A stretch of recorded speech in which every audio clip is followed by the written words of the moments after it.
जरा लम्हा भर के लिए सोचिए, जब दुनिया खौफ में डूबी हुई थी, जब हॉस्पिटल्स में जगह खत्म हो रही थी, जब ऑक्सीजन एक नेमत बन गई थी और हर इंसान एक ही सवाल पूछ रहा था, अब क्या होगा। उस रात उस खौफ में दुनिया ने एक हैरान कुन तरफ देखा, मशरिक की जानिब। जी हाँ, वही मशरिक जिसे टेक्नोलॉजी के लिए तो सराहा जाता था, मगर साइंस और तिब के हीरोज को कभी वो मुकाम नहीं दिया गया जो उनका हक था।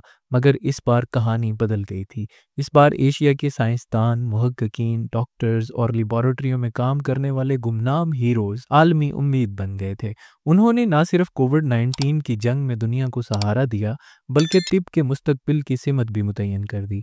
आज की इस वीडियो में हम उन असल कहानियों का पर्दा उठाएंगे जिन्होंने दुनिया को बचाया, वो कहानियां जो मीडिया ने कम दिखाई और वो साइंसदान जिन्होंने तारीख बदल दी। वायरस की शिनाख्त, एशिया के जिनोम जंगजू। सिर्फ 10 दिन में वायरस का जिनोम कोड। सबसे पहले नाम आता है चीन के साइंसदानों का, जिन्होंने सिर्फ 10 दिन में कोविड-19 का मुकम्मल जिनोम दुनिया के सामने रख दिया। अगर ये जिन्याती नक्शा जल्द ना मिलता तो वैक्सीन बनाने और टेस्टिंग किट्स तैयार करने में महीनों बल्कि साल लग जाते। जापानी मुहक्किकीन ने एक जदीद एआई सिस्टम बनाया जो वायरस की मुस्तकबिल की तब्दीलियां यानी म्यूटेशंस पेशगी बता देता था। यही वजह है कि वैक्सीन अपडेट करना, वायरस की निगरानी और इलाज की मंसूबाबंदी पहले से ज्यादा तेज हो गई। भारत के सीरम इंस्टीट्यूट ने न सिर्फ अपने मुल्क को बल्कि 80 से ज्यादा ममालिक को वैक्सीन पहुंचाई। अफ्रीका से लेकर खलीज तक लाखों जिंदगियां बचाने में एशियाई साइंस का अहम किरदार रहा। चीन के सिनोफार्म और सिनोविक वैक्सीन उन तरक्की पजीर ममालिक के लिए उम्मीद बनी जिनके पास महंगी वैक्सीन खरीदने की इस्तात नहीं थी। जापान ने नाक में स्प्रे की जाने वाली वैक्सीन पर तहकीक शुरू की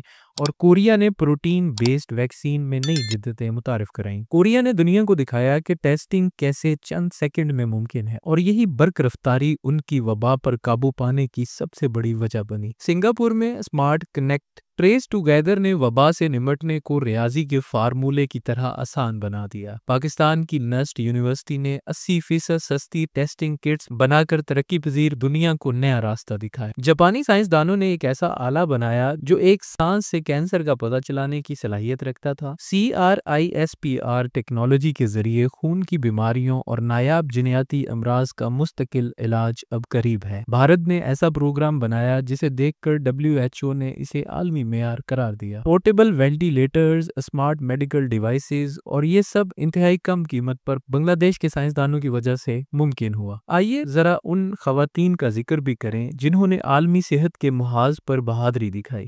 चीन की प्रोफेसर ज़ांग लेंची, भारत की डॉक्टर प्रिया इब्राहिम, जापान की टोकोमो ओता, पाकिस्तान की डॉक्टर तहीरा काज़मी। ये साबित करती हैं कि साइंस में असल ताकत इल्म नहीं, हौसला है। आने वाले 20 साल तिब, वैक्सीन, जिन्याती साइंस और मेडिकल टेक्नोलॉजी का कायद एशिया होगा। इसकी बहुत सारी वजूहात हैं, जैसे कि दुनिया की 60% वैक्सीन एशिया में बनती है, सबसे तेज जीन एडिटिंग रिसर्च यहाँ होती है, मेडिकल एआई की सबसे बड़ी मार्केट भी एशिया में है, सबसे बड़ी बायोटेक इंडस्ट्री भी एशिया की है।